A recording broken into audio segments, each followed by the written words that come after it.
منا کی وادی کے اندر کائنات کا ایک انوکھا باب رقم ہوتا ہے. یہ بھی امتحان ہے حضرت ابراہیم خلیل اللہ کا. منا کی وادی ہے، زمانہ کانپ رہا ہے، منا کی وادیوں پر تھر تھراہٹ ہے. مالک قیامت آنے والی ہے. فرشتے بھی پوچھ رہے ہیں کہ مالک کیا ہونے والا ہے. کہا تم کہتے تھے انسان کو پیدا کر رہا ہے، سجدے تو ہم کریں گے، ذرا میرے بندے کی ادا تو دیکھو، ذرا دیکھو میرا بندہ میرے حکم کی تعمیل کیسے کر رہا ہے. اللہ اکبر. کائنات آنکھیں جھپک رہی ہے، سورج منہ چھپا رہا ہے کہ یہ منظر دیکھا نہیں جا رہا، اور منا کی وادی تھر تھر کانپ رہی ہے کہ ایک بوڑھا باپ ہاتھ میں چھری پکڑے اپنے نونہال فرزند کو ذبح کرنا چاہ رہا ہے. عجیب منظر ہے کائنات کے اندر. حضرت ابراہیم آگے بڑھے، بیٹے کی گردن پہ چھری رکھی اور پوری قوت کے ساتھ چھری کو جنبش دی. اللہ اکبر. لیکن ایک بال بھی نہیں کٹا. دوبارہ چھری تیز کی اور حلق پر چھری کی نوک رکھی اور اپنا سارا وزن ڈال دی. گردن کٹ گئی، خون بہنے لگا، اور دل میں تھا کہ اتنا بڑا کام جو میں نے کر دیا. لیکن جب پٹی کھولی تو دیکھا منظر بدلا ہوا ہے. جس کو بیٹا سمجھ کے ذبح کیا وہ بیٹا نہیں تھا، دمبا تھا. اور جبریل امین پاس کھڑے ہیں اور اسماعیل مسکرا رہے ہیں. بے ساختہ زبان سے نکلا اللہ اکبر. تو حضرت اسماعیل بولے لا الہ الا اللہ واللہ اکبر. جبریل بولے اللہ اکبر وللہ الحمد. حضرت خلیل اللہ نے اللہ سے دعائیں مانگ مانگ کے بیٹا لیا تھا. عمر کا پچھلا حصہ ہے، اولاد نہیں ہے. اللہ سے دعا مانگتے ہیں اللہ مجھے اولاد عطا کر دے. رات کے پچھلے پہر اٹھ اٹھ کے دعائیں مانگتے ہیں. خیر اللہ نے کرم فرمایا. حضرت سارہ کے بطن سے تو اولاد نہیں ہوئی، اب حضرت ہاجرہ سے نکاح کیا. اب حضرت ہاجرہ سے نکاح ہوا تو اللہ نے ان کے بطن سے انہیں ایک خوبصورت بیٹا دیا جس کا نام اسماعیل رکھا. اللہ اکبر. اللہ کی کتنی بڑی آزمائش تھی. اللہ کی طرف سے آواز آئی میرے حکم کی تعمیل کرتے ہوئے اپنی زوجہ کو اور اپنے بیٹے کو وادی غیر ذی زرع میں چھوڑاؤ. تو پھر وہ آج جہاں کعبۃ اللہ ہے، یہاں پہاڑوں کے بیچ حضرت ہاجرہ کو چھوڑ کے حضرت خلیل اللہ واپس چلے گئے. اور پھر جب حضرت اسماعیل علیہ السلام کی عمر 13 سال ہوئی تو ایک بار ملنے آئے. تو حضرت خلیل اللہ کو حکم ہوا، خواب آئی اور خواب میں یہ حکم ہوا. نبیوں کی خواب بمنزلہ وحی ہوتی ہے. ہمارے جو خواب ہیں ان میں سے کچھ خواب ایسے ہیں جن کو کہا گیا نبوت کا 46واں حصہ ہے، اچھے خواب. لیکن ہمارے خواب ادغاث و احلام ایسے بھی ہوتے ہیں جو دل کے خیالات کا عکس ہوتے ہیں. کچھ ہمارے خواب ایسے ہوتے ہیں کہ جو شیطان کی طرف سے ہمارے اوپر ہوتے ہیں، شیطانی خیالات کا عکس ہوتے ہیں. لیکن کچھ خواب ایسے ہوتے ہیں کہ جو ہے وہ اچھے اور صالح خواب ہوتے ہیں. لیکن نبی کا کوئی خواب ادغاث احلام نہیں ہوتا. نبی کا کوئی خواب جو ہے وہ شیطانی خیال کا نتیجہ نہیں ہوتا، اس لیے کہ نبی پر شیطان وسوسہ اندازی نہیں کر سکتا. اور اگر اس امکان کو مان لیا جائے تو ساری شریعت مشکوک ہو جاتی ہے. تو یہ امکان ہی نہیں ہے کہ نبی پر شیطان اثر انداز ہو سکے. اللہ اکبر. نبی تو نبی رہا. نبی کے سچے غلام جو ہیں، شیطان تو ان کے راستے میں رکاوٹ نہیں ڈال سکتا جب وہ اللہ کی طرف سے دیے ہوئے تقوی سے مالا مال ہو جاتا ہے. خیر تو خواب دیکھا کہ میں بیٹے کو ذبح کر رہا ہوں. تو آئے اور بیٹے سے کہا، پہلے زوجہ سے کہا کہ بیٹے کو تیار کر دو، ہم نے دوست کی دعوت پہ جانا. ویسے خلیل عربی میں بوڑھے دوست کو ہی کہتے ہیں، اور حضرت ابراہیم اللہ کے خلیل کہلائے. رب نے ابراہیم کو اپنا دوست قرار دیا. تو پھر کہا دوست کی دعوت ہے، دوست کا بلاوا ہے، میں نے بیٹے کو وہاں لے کے جانا ہے. تو حضرت ہاجرہ بیٹے کو تیار کر دیتے ہیں، کنگھی بھی کرتی ہیں، بالوں میں تیل بھی لگاتی ہیں، خوبصورت کپڑے بھی پہناتی ہیں. اللہ سے مانگ مانگ کے لیا گیا بیٹا. اللہ اکبر. اب 13 سال کی عمر، فلما بلغ معہ السعی، جب وہ بلوغت کی عمر میں پہنچا، چلنے پھرنے کے قابل ہوا، تو حضرت ابراہیم علیہ السلام ان کو لے کے ساتھ چلے. اور راستے میں جب یہ منظر دیکھا کہ باپ بیٹے کو اللہ کی رضا کے لیے ذبح کرنے جا رہا ہے تو شیطان کے تن بدن میں آگ لگ گئی.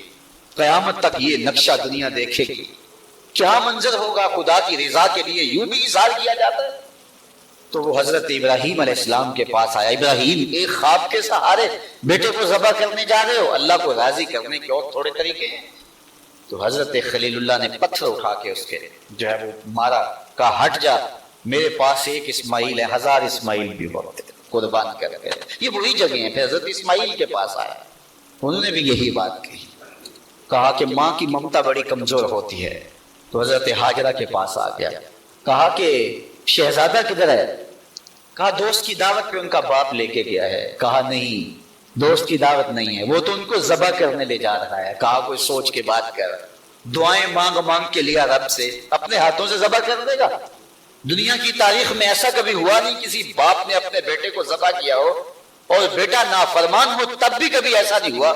یہ تو وہ بیٹا ہے کہ جس کی پیشانی میں اجالے رکھے ہوئے ہیں، جس کی چمکدار آنکھیں خیرہ کر دیتی ہیں، کیا اس بیٹے کو ذبح کرے گا؟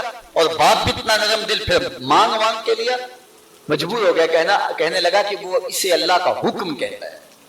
تو حضرت ہاجرہ سلام اللہ علیہ نے کہا ظالم بھاگ جا، اگر اللہ کا حکم ہے میری گود میں ایک اسماعیل ہے، 1000 اسماعیل بھی ہوتے قربان کر دے۔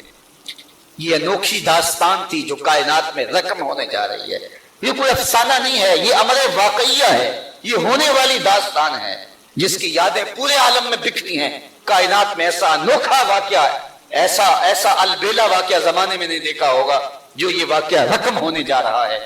حضرت اسماعیل 13 سال کی عمر اور حضرت ابراہیم اپنے بیٹے کو ساتھ لیے جا رہے ہیں، راستے میں میٹھی میٹھی باتیں بھی ہو رہی۔ جب منا کی اس وادی میں پہنچے، آج حاجی جو ہے جب وہ رمی جمال کرتا ہے تو وہ کہتا مجھے فون پہ بتا دو کہ میرا جانور ذبح ہو گیا کہ نہیں ہو گیا۔ اس میں اتنی ہمت نہیں ہوتی کہ اس قربان گاہ پہ چل کے جائے، وہ کہتا ہے تھکن سے چور ہوں۔ اللہ اکبر، حاجی تجھ سے تو چل کے جائے نہیں جاتا، اور شریعت نے تجھے سہولت بھی دے دی، کوئی ضروری نہیں ہے کہ تو وہاں جائے، لیکن ذرا دیکھ وہ منظر کتنا دل آویز تھا۔ اگر حاجی کو کہا جاتا کہ بیٹا بھی ساتھ لے جانا ہے اور وہاں بیٹے کو ذبح نہیں کرنا، صرف گردن پہ چھری ہی رکھنی ہے، تو کلیجے کانپ جاتے، اللہ اکبر، رسم بھی ادا نہ ہو پاتی۔ لیکن یہاں ایک انوکھا واقعہ عملاً روح پذیر ہوا۔ فلما بلغ معه السعی، جب وہاں پہنچے تو کہا یا بنیا، اے میرے بیٹے۔ اللہ کتنا میٹھا اور دلاویز انداز تھا، اے میرے بیٹے، یا بنیا، یا بنی نہیں کہا، میرے بیٹے نہیں کہا، بیٹے نہیں کہا، یا بنیا، اے میرے بیٹے۔ اس میں اپنائیت کا جمال دیکھیے اور ٹپکتا ہوا شہد دیکھیے پیار کا۔ اے میرے بیٹے، میں نے خواب دیکھا ہے، انی اذبحک فانظر ماذا تری، کہ میں تمہیں ذبح کر رہا ہوں، فانظر ماذا تری، اب تو بتا تیری رائے کیا ہے۔ باپ نہ بتاتا ذبح کر لیتا، لیکن نہیں، بیٹے کو شامل کیا، بتانا میں نے یہ خواب دیکھا ہے، اور نبی کا خواب بمنزلہ وحی ہے، اب تو بتا تیری رائے کیا ہے، مجھے بتائیے۔ باپ بیٹے کو کہے کہ میں تجھے ذبح کرنا چاہتا ہوں، اللہ اکبر، باپ اپنی مرضی سے بعض اوقات کسی بیٹے کی کسی خدمت کی وجہ سے اس کو تھوڑا سا زیادہ دے دے، یا اس سے شفقت کا رخ زیادہ ہو، یا اس کو کچھ ترجیح دے دے، تو دوسرے بیٹے ناراض ہو جاتے ہیں اور باپ کے خلاف جا کے اپنے چچاؤں سے اور دوسرے رشتہ داروں سے بات کرتے ہیں کہ ہمارا باپ ظالم ہو گیا ہے۔ یا اس کا روح سخن تھوڑا سا دوسرے بیٹے کی طرف ہوا تو جا کے شور کر دیا اولاد نے کہ میرا باپ ظالم ہو گیا ہے۔ لیکن ذرا یہاں کہانی دیکھیے، باپ کیا بول رہے ہیں، بیٹا میں تجھ کو ذبح کرنا چاہ رہا ہوں، فانظر ماذا تری، مجھے بتا تیری رائے کیا ہے۔ تو بیٹا کیا جواب دیتا ہے؟ کائنات میں ایسا منظر نہیں دیکھا ہوگا۔ بیٹا خاموش ہو جاتا، سر جھکا لیتا، یہ بھی بڑی بات، امتثال امر تھا۔ بیٹا کہتا جی جس طرح آپ نے دیکھا میں تو کچھ نہیں کہہ سکتا، یہ بھی امتثال امر تھا۔ بیٹا کہتا ٹھیک ہے آپ کر لیجیے جو آپ نے کرنا ہے، تو یہ بھی امتثال امر تھا۔ لیکن جو بیٹے نے کہا، کائنات نے ایسا منظر یہ بھی نہیں دیکھا ہوگا۔ بیٹے نے یہ نہیں کہا ہاں کر لیجیے، بیٹے نے یہ نہیں کہا کہ خاموشی اختیار کر لی، گردن جھکا لی، ذرا دیکھیے، بیٹے نے کہا یا آباتے، باپ نے کہا تھا نا یا بنیا، اے میرے بچے، اے میرے بیٹے۔ تو جب یہ بات سن لی کہ میں تجھے ذبح کرنا چاہتا ہوں، تو بیٹے کا لہجہ تبدیل نہیں ہوا۔ اللہ اکبر، آج بیٹا تو کہے باپ ہو صفاق ہو، لیکن اس کے باوجود لہجہ کہ یا آباتے، اے میرے ابو۔ ذرا اس سے شہد ٹپکتا ہوا دیکھیے، اور اس سے خدمت گاری کا جذبہ دیکھیے، یا آباتے، اے میرے ابو۔ آگے کیا ہے؟ یا آباتے فعل ما تؤمر، ابو ذبح کیا ہے، جو بھی کرنا ہے کرو۔ یا آباتے ذبح نہیں کہا، اے ابو ذبح کر دیجئے، ذبح کا جواب ذبح میں دیا جاتا نا، لیکن بیٹا 2 قدم آگے بڑھ گیا، یا آباتے فعل ما تؤمر، ابو ذبح کیا ہے، جو بھی کرنا ہے کیجئے، باقی رہی بات میری، یہ کام آسان تو نہیں کہ گردن پہ چھری چلے اور میں تڑپوں نہ، لیکن اللہ کی مدد ہو تو یہ مشکل بھی دی ستاجد ہونی انشاءاللہ من الصابرین۔ آپ دیکھیں گے رب نے چاہا تو صبر کر کے دکھاؤں گا، تڑپوں گا بھی نہیں۔ باپ رسی بھی ساتھ لے گیا تھا، چھری بھی ساتھ لے گیا تھا، چھری نکالی۔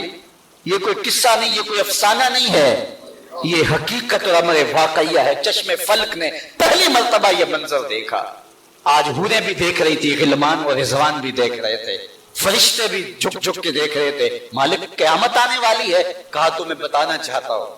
تم کہتے تھے انسان کو خلیفہ بنا رہے، سجدے تو ہم کرتے ہیں، عبادتیں تو ہم کرتے ہیں، یہ تو لڑائی کرے گا، دھیگا مشتی کرے گا۔ اب دیکھو میرے بندے کی ادا کو، میرے بندے کی اطاعت اور فرما برداری کے رنگ بھی دیکھو۔ اللہ اکبر۔ باپ نے بیٹے کو لٹایا، رسیوں سے بدن جکڑ لیا، ہاتھ میں چھری پکڑی ہے۔ اللہ اکبر۔ حضرت اسماعیل کو لٹایا۔ قرآن نے وہ باقاعدہ منظر نکاری کی ہے۔ فلما اسلما وتلہ للجبین، جب دونوں راضی ہو گئے، کس بات پہ راضی ہو گئے؟ کہ فلاں نمبر کی گاڑی خرید لیں، فلاں کوٹھی اور فلاں بنگلہ خرید لیں؟ نہیں، دونوں راضی ہو گئے۔ باپ ذبح کرنے پہ راضی ہو گیا اور بیٹا ذبح ہونے پہ راضی ہو گئے۔ اسلام اسے کہتے ہیں فلما اسلما۔ یہاں لفظ جب دونوں نے رضا کر لی، طے کر لیا، دونوں نے سر چکا لیا۔ الاسلام گردن نہادن، اسلام کا معنی گردن رکھ دینا۔ تو دونوں نے جب گردنیں رکھ دی اللہ کے حکم پر، باپ ذبح کرنے پہ تیار ہو گیا اور بیٹا ذبح ہونے پہ تیار ہو گیا۔ سینے میں دل رکھنے والے ہو، بیٹے کا ذبح کے لیے تیار ہو جانا چھوٹی بات نہیں تھی، لیکن باپ کا اپنے ہاتھوں سے بیٹے کو ذبح کرنا یہ اس سے بھی بڑی بات۔ یہ تماشائے لبے بام نہیں تھا، لیکن آج زمانہ اس منظر کو دیکھ رہا ہے۔ منا کے سیاہ پہاڑوں میں یہ کہانی رقم ہونے جا رہی ہے۔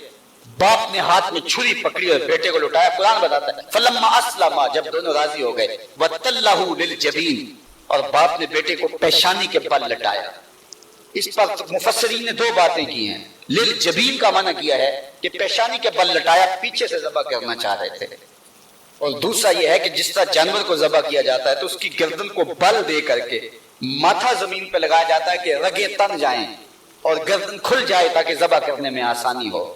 تو کہا کہ گردن کو جو ہے وہ کوشادہ کرنے کے لیے آپ کا نازک گلا گھما کر کے پیشانی پہاڑ پتھر کے ساتھ لگائی اور رگیں تن گئی، پورا بدن جکڑا تھا رسیوں سے۔ اور حضرت ابراہیم نے خود بھی پٹی باندھی تھی کہ یہ منظر اتنا آسان تو نہیں ہے۔ اللہ اکبر۔ اچانک حضرت اسماعیل نے کہا ابا جان میری رسیاں کھول دو۔ بیٹا کیا ہوا؟ کہا کھول دو رسیاں۔ بیٹا ابھی تو کہہ رہے تھے یا ابت افعل ما تؤمر، جو کرنا ہے کیجئے، اب کیا بول رہے ہو؟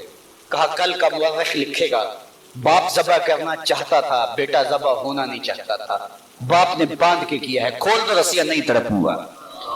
رسیاں کھول دی گئی۔ حضرت ابراہیم نے ہاتھ میں چھری پکڑی ہے لیکن پٹی برابر بندھی ہے۔ بیٹے فلما اسلما وتلہ للجبین، اللہ اکبر، تو پوری قوت کے ساتھ چھری کو نازک ریشم جیسی گردن پہ رکھا۔